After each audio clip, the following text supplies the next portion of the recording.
March 19ರಂದು ಶಿವಮೊಗ್ಗದ lion safari ಹುಲಿ ಮತ್ತು ಸಿಂಹಧಾಮದಲ್ಲಿ ನೀರಾನೆ ದಾಳಿಗೆ ತುತ್ತಾಗಿದ್ದ ಸಮೀಕ್ಷಾ ರೆಡ್ಡಿ ಸಾವನ್ನಪ್ಪಿದ್ದಳು. ಮಗಳ ಸಾವಿನಿಂದ ಕುಟುಂಬಸ್ಥರು ಕಣ್ಣೀರು ಮುಗಿಲುಮುಟ್ಟಿತ್ತು. ಅವರ ಬಿಸಿ ಉಸಿರಿನ ಶಾಪವೋ ಏನೋ ಎಂಬಂತೆ ಇದೀಗ ವೈದ್ಯೆ ಸಮೀಕ್ಷಾ ರೆಡ್ಡಿಯ ಮೇಲೆ ದಾಳಿ ನಡೆಸಿದ, ಅದರಲ್ಲೂ ಗರ್ಭಧರಿಸಿದ್ದ ನೀರಾನೆ ಮರಿ ಹೊಟ್ಟೆಯೊಳಗೆ ಸಾವನ್ನಪ್ಪಿದೆ ಎಂದು ಹೇಳಲಾಗುತ್ತಿದೆ. ಶಿವಮೊಗ್ಗದ ಹುಲಿ ಮತ್ತು ಸಿಂಹಧಾಮದ ನೀರಾನೆ ಹಂಸಿಣಿಗೆ ಗರ್ಭಪ್ತವಾದ ಸುದ್ದಿಯೊಂದು ಕೇಳಿಬಂದಿದೆ. ಈ ಹಿಂದೆಯೂ ಕೂಡ ಹಂಸಿಣಿಯ 2 ಮರಿಗಳು ಸಾವನ್ನಪ್ಪಿದ್ದವು. ಮೊದಲಿಗೆ ಜನಿಸಿದ ಮರಿ ಗಂಡು ನೀರಾನೆಯ ಕೋಪಕ್ಕೆ ತುತ್ತಾಗಿ ಸಾವನ್ನಪ್ಪಿದ್ದರೆ, 2ನೇ ಮರಿ ಅನಾರೋಗ್ಯ ಕಾರಣದಿಂದ ಕೊನೆಯುಸಿರೆಳೆದಿತ್ತು. ಲಯನ್ ಸಫಾರಿಗೆ ಬಂದ ನಂತರ 3ನೇ ಬಾರಿ ಗರ್ಭಧರಿಸಿದ್ದ ಹಂಸಿಣಿ ನೀರಾನೆಯ ಮರಿಯು ಇದೀಗ ಹೊಟ್ಟೆಯೊಳಗೆ ಸಾವನ್ನಪ್ಪಿರುವ ಸಂಶಯ ಅಧಿಕಾರಿಗಳು ವ್ಯಕ್ತಪಡಿಸಿದ್ದಾರೆ. ಈಗಾಗಲೇ ಹಂಸಿಣಿ ನೀರಾನೆಯು ಮರಿ ಹಾಕುವ ದಿನಗಳು ಮೀರಿದ ಹಿನ್ನೆಲೆ ಸಫಾರಿ ವೈದ್ಯರು ನೀರಾನೆ ರಕ್ತದ ಸ್ಯಾಂಪಲ್ಗಳನ್ನು ಪರೀಕ್ಷೆಗೆ ಕಳಿಸಿದ್ದು, ವರದಿ ಬಂದ ನಂತರ ಮುಂದಿನ ಕ್ರಮಗಳನ್ನು ಕೈಗೊಳ್ಳುವುದಾಗಿ ಸಫಾರಿಯ ಮುಖ್ಯ ಅಧಿಕಾರಿಗಳಾದ ಅಮರಾಕ್ಷರ್ ತಿಳಿಸಿದ್ದಾರೆ.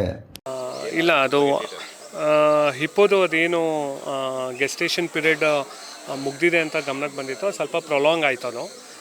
ಅದಕ್ಕೆ ಡಿಲಿವರಿಗೆ ಪಾಶ್ಚರೇಷನ್ ಅಂತ ಅಂತಾರೆ. ಸ್ವಲ್ಪ ಡಿಲೇ ಆಗಿರೋ ಕಾರಣ ನಾವು ZAKಗೆ ಕನೆಕ್ಟ್ ಮಾಡಿದಾಗ ಒಂದು ಸೆಟ್ ಆಫ್ ಡಾಕ್ಟರ್ಸ್ನ ನಮಗೆ ಅದಿಂದು ಹೆಲ್ತ್ ಡಯಾಗ್ನೋಸಿಸ್, ಯಾಕಂದರೆ ನೆಕ್ಸ್ಟು ಲೆವೆಲ್ ಆಫ್ ಟ್ರೀಟ್ಮೆಂಟ್ ಏನಿರಬೇಕು ಅಂತ ಕಂಡುಹಿಡಿಯೋಕ್ಕೆ ಮೊದಲು ಫಸ್ಟು ಡಯಾಗ್ನೋಸಿಸ್ ಮಾಡಬೇಕಾಗತ್ತೆ.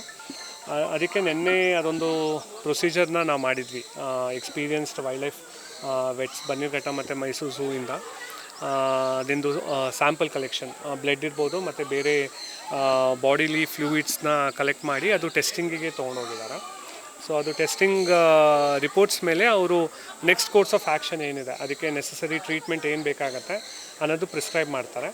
ಸೊ ಇವತ್ತೆಲ್ಲ ಸ್ವಲ್ಪ ಅದಕ್ಕೆ ಬೇರೆ ರೀತಿ ಟ್ರೀಟ್ಸ್ ಕೊಡಿ ಅಂತ ಅಂದ್ಬಿಟ್ಟು ನಾವು ಬೂಸ ಮತ್ತು ಬೆಲ್ಲ ಎಲ್ಲ ಮಿಕ್ಸ್ ಮಾಡಿ ಆಫರ್ ಮಾಡಿದ್ವಿ. ಡಾಕ್ಟರ್ ತಿಳಿಸ್ದಂಗೆ ಅದು ಹಂಸಿಣಿ ಸ್ವಲ್ಪ ಎಕ್ಸೆಪ್ಟ್ ಮಾಡ್ಕೊಂಡಿದೆ. ಸೊ ಮುಂದಿನ ದಿನಗಳಲ್ಲಿ ಏನು ಟ್ರೀಟ್ಮೆಂಟ್ ಇದೆ ಅನ್ನೋದು ಅವ್ರು ಏನು ತಿಳಿಸ್ಕೊಡ್ತಾರೆ, ಆದಮೇಲೆ ನಾವು ಅವ್ಳ ಟ್ರೀಟ್ಮೆಂಟ್ನ ನಾವು ಮುಂದೆ ತೊಗೊಂಡೋಗ್ತೀವಿ. ಅದೇನಾಗುತ್ತೆ ಅಂತ ಅಂದರೆ, ಅದು ಅಲ್ಟ್ರಾಸೌಂಡು ಇನ್ಸ್ಟ್ರೂಮೆಂಟ್ ಏನು ತಂದಿದ್ರು ಅದಿಂದು ಸ್ಕಿನ್ ಥಿಕ್ನೆಸ್ ಎಲ್ಲ ತುಂಬ ದಪ್ಪ ಇರುತ್ತೆ ಹಿಪ್ಪೋದೆಲ್ಲ. ಸೊ ಅದು ನೆಸಸರಿ ರೀಡಿಂಗ್ಸ್ ಎಲ್ಲ ನಮಗೆ ಅಲ್ಟ್ರಾಸೌಂಡಿಂದ ಗೊತ್ತಾಗಲಿಲ್ಲ. ಅದಕ್ಕೆ ಸ್ಯಾಂಪಲ್ಸ್ ಎಲ್ಲ ಕಲೆಕ್ಟ್ ಮಾಡ್ಕೊಂಡಿದ್ದಾರೆ. ಬ್ಲಡ್ ಮತ್ತು ಬೇರೆ ಬಾಡಿ ಫ್ಲೂಯಿಡ್ಸ್ ಎಲ್ಲ ಸ್ಯಾಂಪಲ್ಸ್ ಕಲೆಕ್ಟ್ ಮಾಡ್ಕೊಂಡಿದ್ದಾರೆ. ಅದರಲ್ಲಿ ಅವ್ರು ಕನ್ಫರ್ಮೇಷನ್ ಮಾಡ್ತಾರೆ, ಏನಾರ ಮಗುಗೇನಾರು ಇಶ್ಯೂ ಇದೆಯಾ, ಇಲ್ಲ ತಾಯಿಗೇನಾರು ಇಶ್ಯೂ ಆಗಿದೆಯಾ ಈ ಪ್ರೆಗ್ನೆನ್ಸಿಯಿಂದ ಅಂತ ಅವರು ಕನ್ಫರ್ಮ್ ಮಾಡ್ತಾರೆ. ಸೊ ಅದ ಪ್ರಕಾರ ಅದು ನೆಸಸರಿ ಇನ್ಸ್ಟ್ರಕ್ಷನ್ಸ್ ಏನು ಡಾಕ್ಟರ್ ಕೊಡ್ತಾರೆ ನಾವಿಲ್ಲಿ ಫಾಲೋ ಮಾಡ್ತೀವಿ. ಇದು ನಮ್ಮ ಝೂಗೆ ಬಂದ ಆಮೇಲೆ ಅದು 3ನೇದಿದೆ. ಇದು ಅಲ್ಲ, ಇದು ಗೊತ್ತಿಲ್ಲ ನನಗೆ. ಹಿಂದೆದು 2 ಮರಿ ಹಾಕಿತ್ತದು. ಸೊ ಫಸ್ಟು ಮರಿ ಸ್ವಲ್ಪ ಮೇಲ್ ಅಗ್ರೆಷನಿಂದ ಅದು ತೀರ್ಕೊಂತು. ಸೊ ಅದು ನ್ಯಾಚುರಲಲ್ಲೂ ಅದಾಗತ್ತೆ. ಸೊ ಮರಿ ಬಂದಾಗ ಮೇಲ್ ಅಗ್ರೆಷನ್ ತುಂಬ ಜಾಸ್ತಿ ಇರುತ್ತೆ ಮರಿ ಮೇಲೆ. ಆಮೇಲೆ ಸೆಕೆಂಡ್ ಟೈಮ್ ನಾವು ಸಪ್ರೇಟ್ ಮಾಡಿದ್ವಿ ಮೇಲ್ ಮತ್ತು ಫೀಮೇಲ್ನ. ಸೊ ಅದು ಮರಿ ಹಾಕಮೇಲೆ ಅದೇನೋ ಡ್ರೌನಿಂಗಿಂದ ಮತ್ತು ಸ್ವಲ್ಪ ಇಶ್ಯೂಸಿಂದ ಸತ್ತೋಗಿತ್ತು ಅಂತ ನಮಗೆ ಗಮನಕ್ಕೆ ಬಂದಿತ್ತು. ಸೊ ಈ ಸಲ ನೋಡಬೇಕದು ಏನು ರಿಪೋರ್ಟ್ಸ್ ಏನು ಬರುತ್ತೆ ಅದ್ಮೇಲೆ ನಾವು ಡಿಸಿಷನ್ ತೊಗೊಬೇಕಾಗುತ್ತೆ. ಸ್ಪ್ರಿಂಕ್ಲರ್ ಎಲ್ಲ ಹಾಕಿದ್ದಾರೆ ಬೇಸ್ಗೆ. ಓಕೆ, ಅದ್ರ ಬಗ್ಗೆ ಒಂದು ಹೇಳಿ. ಅದೇ ಅದು